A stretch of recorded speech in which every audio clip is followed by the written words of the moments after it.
고린도전서 9장 1절에서 18절까지 있는 말씀입니다.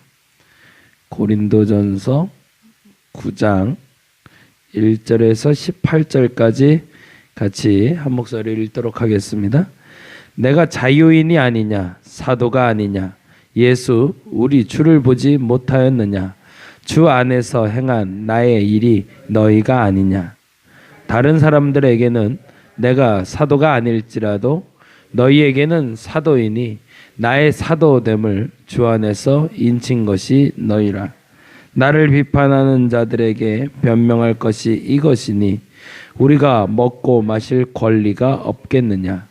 우리가 다른 사도들과 주의 형제들과 게바와 같이 믿음에 자매된 아내를 데리고 다닐 권리가 없겠느냐. 어찌 나와 바나바만 없겠느냐. 누가 자기 비용으로 군복무를 하겠느냐. 누가 포도를 심고 그 열매를 먹지 않겠느냐. 누가 양떼를 기르고 그 양떼의 젖을 먹지 않겠느냐. 내가 사람의 예대로 이것을 말하느냐, 율법도 이것을 아니하느냐. 율법의 곡식을 밟아 떠는 소에게 망을 씌우지 말라 기록하였으니 하나님께서 어찌 소들을 위하여 염려하심이냐. 오로지 우리를 위하여 말씀하심이 아니냐. 과연 우리를 위하여 기록된 것이니 밭 가는 자는 소망을 가지고 갈며 곡식 떠는 자는 함께 얻을 소망을 가지고 떠는 것이라. 우리가 너희에게 신령한 것을 뿌렸은즉 너희의 육적인 것을 거두기로 과하다 하겠느냐. 다른 이들도 너희에게 이런 권리를 가졌거든 하물며 우리일까 보냐. 그러나 우리가 이 권리를 쓰지 아니하고 범사에 참는 것은 그리스도의 복음에 아무 장애가 없게 하려 함이로다. 성전의 일을 하는 이들은 성전에서 나는 것을 먹으며 제단에서 섬기는 이들은 제단과 함께 나누는 것을 너희가 알지 못하느냐. 이와 같이 주께서도 복음 전하는 자들이 복음으로 말미암아 살리라 명하셨느니라. 그러나 내가 이것을 하나도 쓰지 아니하였고 또 이 말을 쓰는 것은 내게 이같이 하여 달라는 것이 아니라 내가 차라리 죽을지언정 누구든지 내 자랑하는 것을 헛된 대로 돌리지 못하게 하리라. 내가 복음을 전할지라도 자랑할 것이 없음은 내가 부득불 할 일임이라. 만일 복음을 전하지 아니하면 내게 화가 있을 것이로다. 내가 내 자의로 이것을 행하면 상을 얻으려니와 내가 자의로 아니한다 할지라도 나는 사명을 받았노라. 그런즉 내 상이 무엇이냐. 내가 복음을 전할 때에 값없이 전하고 복음으로 말미암아 내게 있는 권리를 다 쓰지 아니하는 이것이로다. 아멘. 오늘은 아침에 왜 이렇게 글씨가 안 보이죠? 이게 뿌옇고 글씨가 무슨 글씨인지 이렇게 띄엄띄엄 자꾸 보게 되네. 이래 보여도 나이가 좀 있나 봐요. 어떻게 하면 좋아요? 아침에 이렇게 안 보이네요. 죄송합니다. 그래서 글씨를 좀 꼼꼼히 봐야 되는데 자꾸 보지 않게 되네요. 오늘 하고 싶은 얘기, 제일 중요한 얘기는 사실은 돈 얘기입니다. 돈 얘기. 13절 얘기를 좀 시작으로 같이 이야기를 했으면 좋겠는데요. 13절 말씀 같이 한번 다시 읽어볼까요?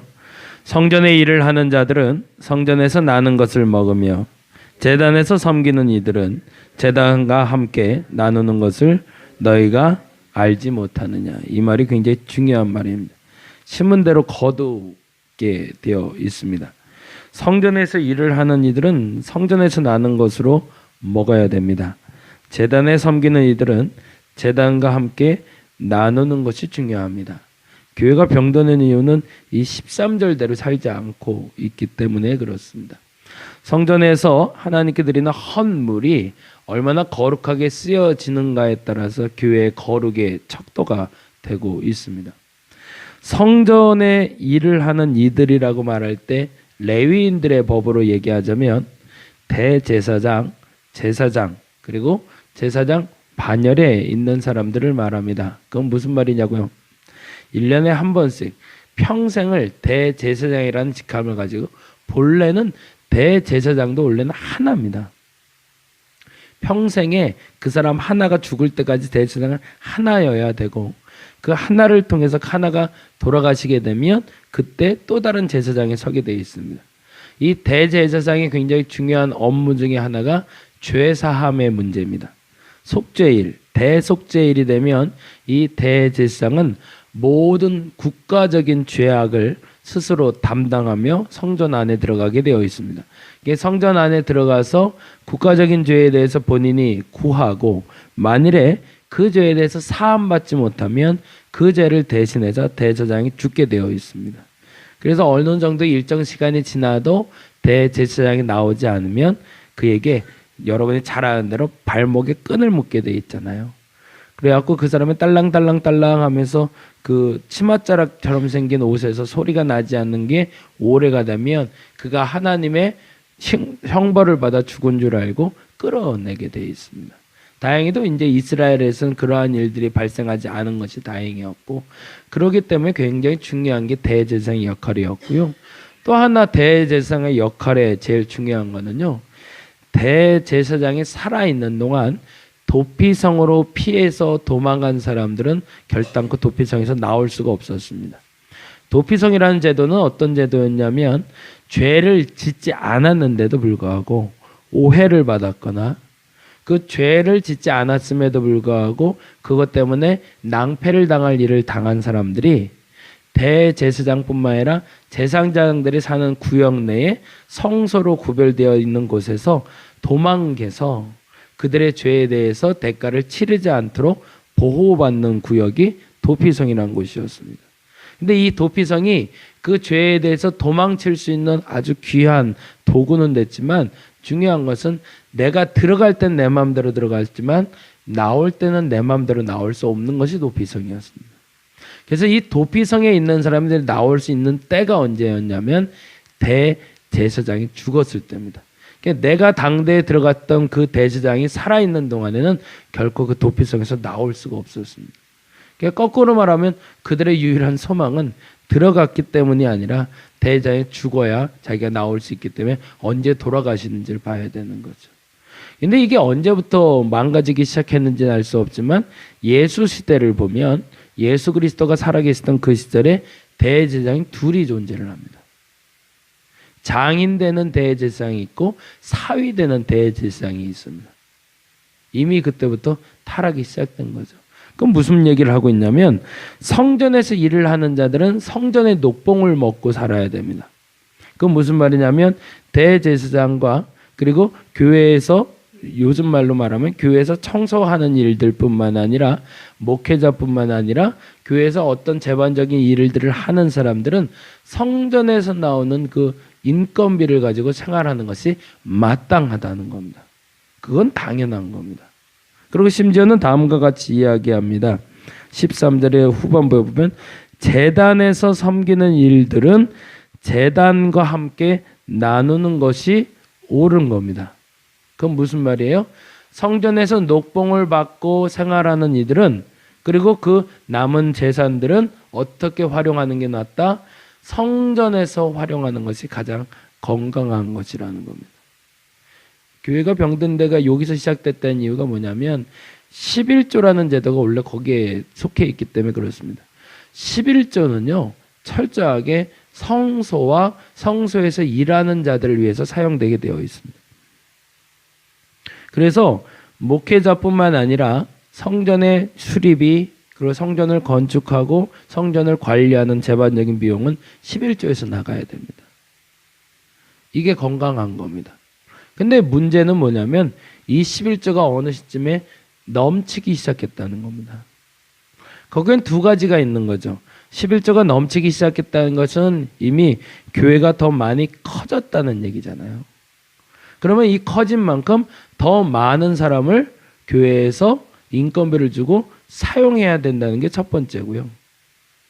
그리고 두 번째는, 그럼에도 불구하고 재산이 남게 된다면 개교에 내 교회 11조를 사용하지 말라는 하나님의 뜻으로 알아들어야 된다는 겁니다. 그건 무슨 말이에요? 그 11조를 가지고 그 11조가 필요한 교회에 공급을 해줘야 마땅하다는 겁니다. 내가 어느 정도의 교회가 이제 성장을 해서 우리 교회에선 목사님 사례비도 나오게 됐고 일하는 사람 사례비도 나오겠고 교회 관리비도 해서 11조가 남게 됐단 말이에요. 그 돈이 한 몇 천만 원이 남았다. 그러면 이 돈 어떻게 해야 되지? 걱정할 필요 없다는 얘기입니다. 그 돈은 그 주변에 있는 작은 교회 목회자에게 나눠주면 되는 겁니다. 그게 원래 11조의 본래 공식입니다.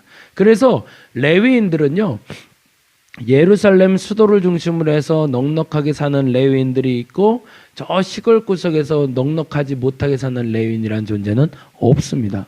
왜요? 모두가 공평하게 성소에서 들어오는 모든 헌물을 수합해서 그들에게 다 분산되었기 때문입니다.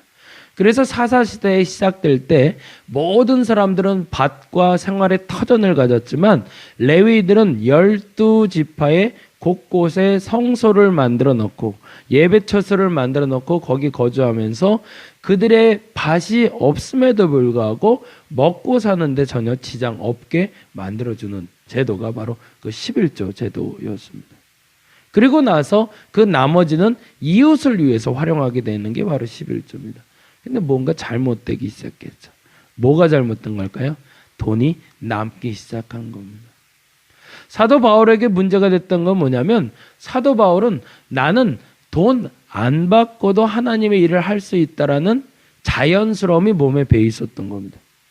근데 반면에 베드로나 다른 사도들은 그럴 수 없는 사람들이었습니다. 왜냐하면 베드로는 어부였으니까.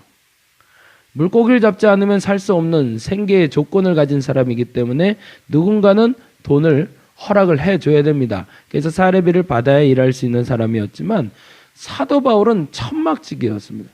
어느 곳에 가서도 일할 수 있는 사람들이었다는 거죠. 지난번에도 그 얘기 한번 드린 적이 있는데 유대인들은 꼭 두 가지의 직업을 가진다고 합니다. 첫 번째 직업은 본인의 보통 전문직, 컴퓨터 일을 하든 교수를 하든 뭐 어떤 여러 가지 우리가 알고 있는 이런 일종의 직업을 갖고 하나는 3D 업종의 직업을 꼭 하나를 더 갖는다고 합니다. 이유인즉슨 나라가 언제 망할지를 모르기 때문에 내가 언제 어려워질지 모르기 때문에 꼭 이런 한직도 꼭 하나를 갖고 있어야 된다고 얘기를 합니다. 이유는 먹고 사는 문제를 스스로 해결해서 누군가에게 피해를 주지 않기 위해서입니다. 어찌 보면 사도 바울이 천막 치는 일을 했던 이유도 거기에 있는 것 같습니다. 근데 그게 문제가 돼서 이렇게 얘기를 합니다. 2절 3절 말씀 볼까요? 2절 3절 9장 2절과 3절 같이 한번 읽어보겠습니다. 다른 사람들에게는 내가 사도가 아닐지라도 너희에게는 사도이니 나의 사도됨을 주 안에서 인친 것이 너희라. 이건 무슨 말이에요? 고린도 교회에 사도 바울이 사도가 아니라고 자꾸 얘기를 하는 그 이유가 뭐냐면 이 3절 4절 말씀인데 읽어봅니다. 나를 비판하는 자들에게 변명할 것이 이것이니 우리가 먹고 마실 권리가 없겠느냐라는 겁니다. 다른 사도들은 그 성전에서 주는 그 사례비를 가지고 생활하는데 저 사람은 사례비를 못 받는 거 보니 스스로가 사도가 아니기 때문에 못 받는 게 아닌가라는 오해를 오히려 받는 겁니다. 받아도 오해받고 안 받아도 오해받는 이 말도 안 되는 일이 벌어지고 있는 거죠. 왜 그랬을까요? 여기서 제일 중요한 건 아까 첫 번째는 교회의 타락의 요인은 돈이 남았기 때문이라고 말씀드렸지만 더 중요한 것은 이 돈이 도구가 되기 때문이었습니다. 돈으로 시작할 수 있고 돈으로 마무리할 수 있다라고 착각했던 겁니다. 이들에게 있어서 사도의 기준은 돈을 받는 것, 돈을 안 받는 것에 있었기 때문에 정작 사도의 기준, 목사의 기준은 뭐여야 될까요? 사례를 얼마나 받는가? 얼마나 큰 교회를 목회하는가? 아니죠. 성도의 가장 큰 기준은 뭘까요? 교회에서 가장 큰 성도는 누굴까요? 교회에서 제일 존경받아야 될 성도는 누굴까요? 11절 많이 내는 사람? 돈이 많은 사람? 우리 아니라고 말하지만 솔직히 그 기준 많이 들어와 있습니다. 일갈돼야 됩니다. 한순간에 그건 다 끊어버려야 됩니다. 시작하는 저희 같은 교회에서는 제일 중요한 요소입니다. 돈이 많은 사람이 기준이 돼서는 안 됩니다. 제일 큰 기준은 그 사람이 하나님과 얼마나 가까이 하고 있는 겁니다. 얼마나 많은 기도를 하고 있는가, 얼마나 많은 말씀을 보는가도 중요한 것도 아닙니다. 그 사람이 그 기도 가운데 하나님과 얼마나 가까운가, 그 사람이 하나님의 말씀을 대하는 데 있어서 얼마나 하나님과 가까운가, 그 절대 기준이 깨지기 시작하면 교회는 망가지기 시작하는 겁니다. 저희 교회가 그렇게 될 수 있도록 여러분 기도해 주시기 바랍니다. 그리고 또한 오늘 하루를 시작함에 있어서 여러분의 기준도 그렇게 되시기 바랍니다. 철저하게 다른 것은 도구여야 됩니다. 다른 것이 본질이 되기 시작할 때 그때부터 망가지기 시작하고, 본질이 아닌 도구가 되기 시작할 때 사단이 하는 방법은, 사단은 채우는 방법을 택합니다. 그것을 없애서 거기에 집착하게 만드는 것이 아니라 내가 하나님 아닌 또 다른 것에 집중하기 시작하면 사단은 그것을 내게 넉넉하게 채우기 시작합니다. 그리고 아주 교묘하게 그 넉넉하게 채워진 것으로 말미암아 하나님을 망각하게 만들어 버립니다. 그래서 사단이 더 교묘한 겁니다. 거기를 더 악하게 만들고 더 힘들게 만들어서 그것 때문에 하나님께 더 가까이 갈까 봐 오히려 돈을 넉넉하게 해주고 사람을 넉넉하게 해주고 상황을 더 편하게 사단이 만들어 버립니다. 저와 여러분에게 오늘 이 두 가지가 기억될 수 있기를 간절히 바랍니다. 넘치면 죄가 될 수 있습니다. 그러니 넘치는 것에 대해서 여러분이 절제의 미덕을 가질 수 있도록 기도해 주시기 바랍니다. 오늘도 다시 한번 철저히 기도해 봅니다. 우리의 교회가 내가 무엇이 본질인가? 하나님이 시작인가? 아니면 돈, 어떤 도구, 어떤 달란트가 시작인가? 오늘 아까 기도한 것처럼, 찬양한 것처럼 예수 인도받는 게 시작이어야 됩니다. 하나님과 가까이 하는 것, 그게 어떤 교회든지 가장 인정받고 존경받고 사랑받고 존중받아야 될 사람입니다. 마지막도 마찬가지입니다.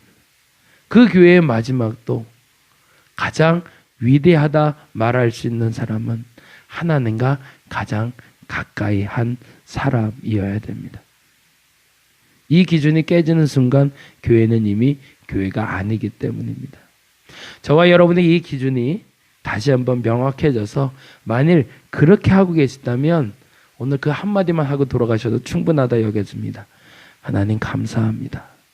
내가 물질의 기준이 아니라 사람의 기준이 아니라 하나님과 가까이 함을 기준으로 시작하게 하시니 감사합니다. 저와 여러분이 그 믿음의 고백을 할 수 있기를 간절히 바랍니다. 기도하겠습니다. 내게 가장 소중한 것은 돈이 아닙니다. 내게 가장 소중한 것은 어떻게 많은 사람을 모아오고 큰 교회를 하고가 기준이 아닙니다. 이미 그때부터 교회는 병들기 시작합니다. 교회의 기준은 얼마나 하나님을 가까이 하고 있는가에 있어야 됩니다. 목사로서 다시 한번 하나님 앞에 고백합니다. 내가 하나님과 좀 더 가까워지게 하여 주옵소서. 우리 사랑하는 성도들, 지금 이 자리에서 예배하는 이들 기억하여 주옵소서. 저들이 다른 목적을 가지고 기도하는 것이 아니라 오직 하나님과 가까이 하기에 힘쓰는 기도를 하게 하여 주시옵소서. 그것이 옳습니다. 그것 이하도 그것 이상도 필요 없습니다. 하나님을 가까이 하는 저들이 되게 하여 주시옵소서. 감사합니다. 고마우신 예수님 이름으로 기도드렸습니다. 다 같이 기도하고 돌아가도록 하겠습니다.